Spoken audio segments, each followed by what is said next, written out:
Always start a project on a good foundation.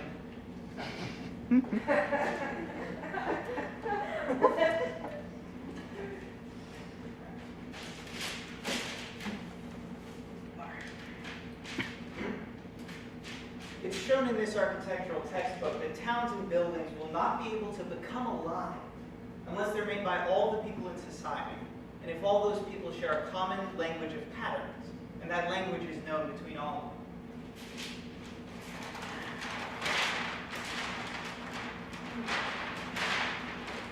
Each pattern can only exist in the world in relation to other patterns.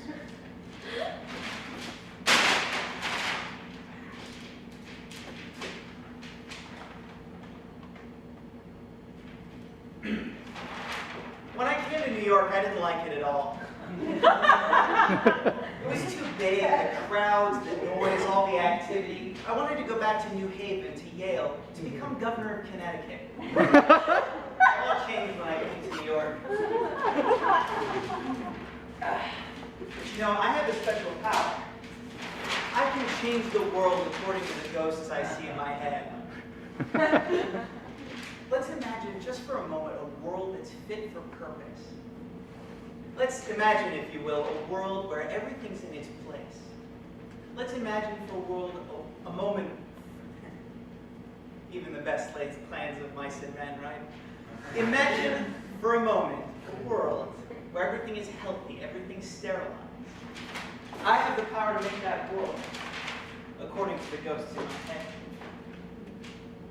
I built huge cities.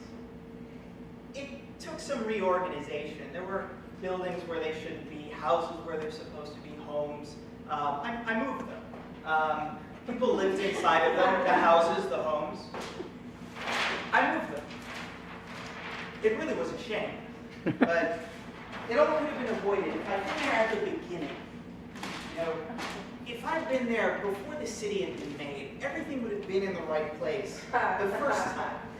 You know, houses, homes wouldn't have been in the wrong place, all scattered around, disorganized. Neighborhoods wouldn't have been allowed to grow like weeds, without a thought about proper traffic control. If I had been there at the beginning, everything would have been in the right place where it belonged the first time.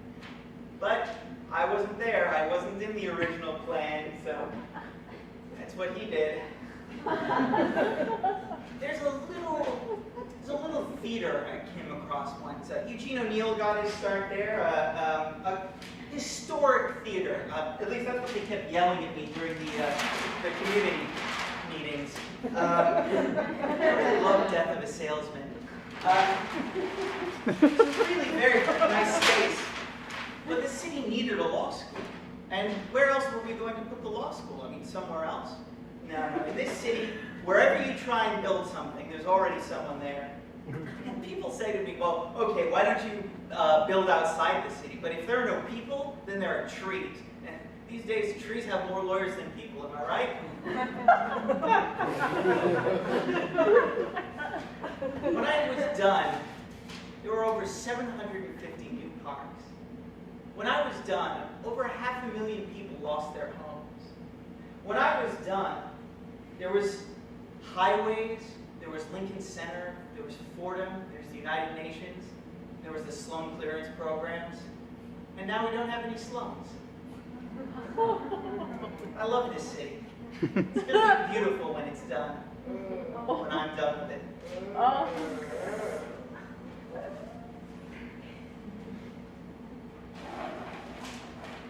There's a housing project now where the house in which we grew up again. And one of those stunted trees is snarling where our doorway used to be. This is on the rehabilitated side of the avenue. The other side of the avenue, because progress takes time, is exactly the way it was back when I was a child with my nose pressed up against the glass, waiting for permission from the family to cross the other side of the street. This is what's become of my home. The projects in Harlem are hated. They're hated almost as much as policemen, and this is saying a great deal. They're hated for the same reason. They both reveal unbearably the real attitude. No matter how many liberal speeches are made, no matter how many lofty editorials are written, no matter how many civil rights committees are organized, the projects are hideous because there's a law that public housing should be cheerless as a prison. They're lumped all over Harlem, colorless, bleak, high, and revolting. The wide windows look over Harlem's invincible and indescribable squalor. The Park Avenue railroad tracks, the unrehabilitated houses bowed down, as it would seem, under the great weight of frustration and bitterness they contain. The dark, ominous schoolhouses from which the child may emerge maimed or battered or hooked or enraged for life.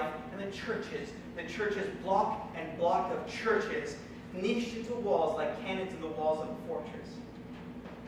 Even if the administration of the projects was not so insanely humiliating, the projects would still be so hated because they're an insult to the meanest intelligence. Someone made this place.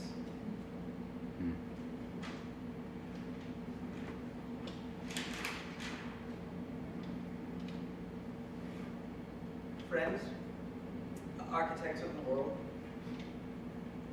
my name is Gunter Schabowski.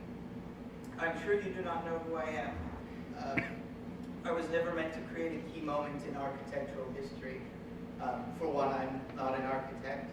I do not mean that as an insult to all the fine architects who are here who have asked me to speak. I know I'm standing at this podium talking to you about key moments in architectural history, and I'm not an architect. For that, I'm quite sorry.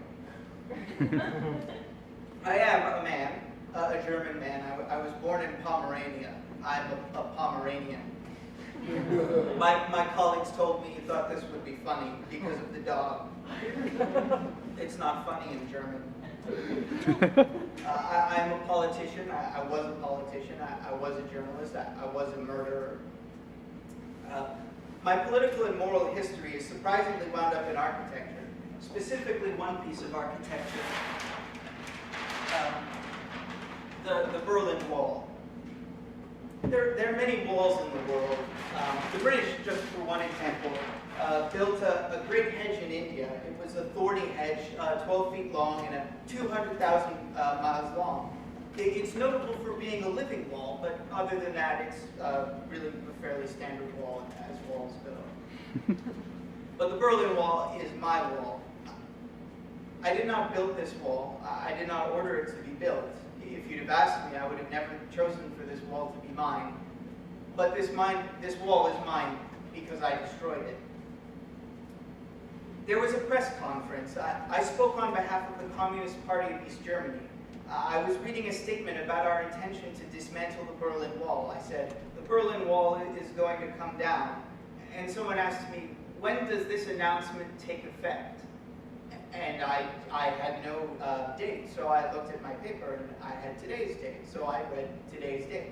And the people seemed to think that the wall was going to come down today.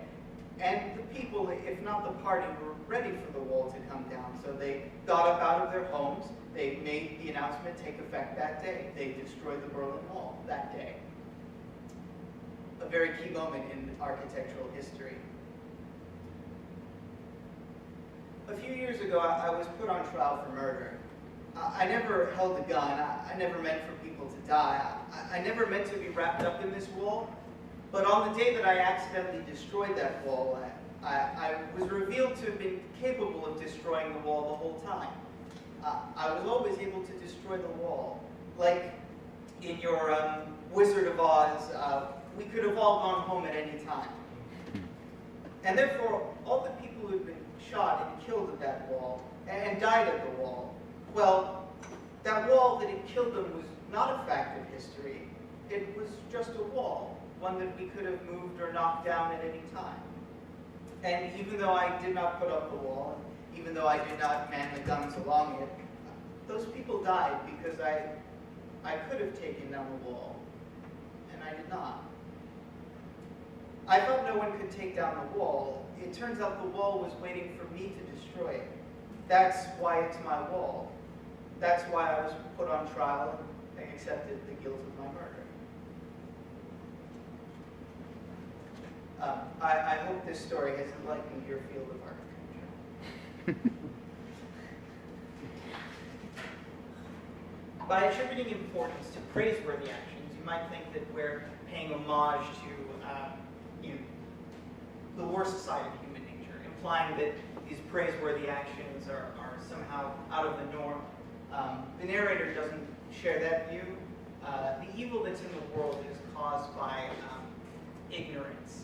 And you can have nothing good without true sight and true understanding.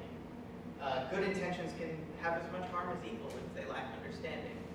And the worst ignorance is the ignorance that believes it knows everything and takes for itself the right to kill. The soul of the murderer is blind, and there can be no true good or true love without the utmost clear-sightedness.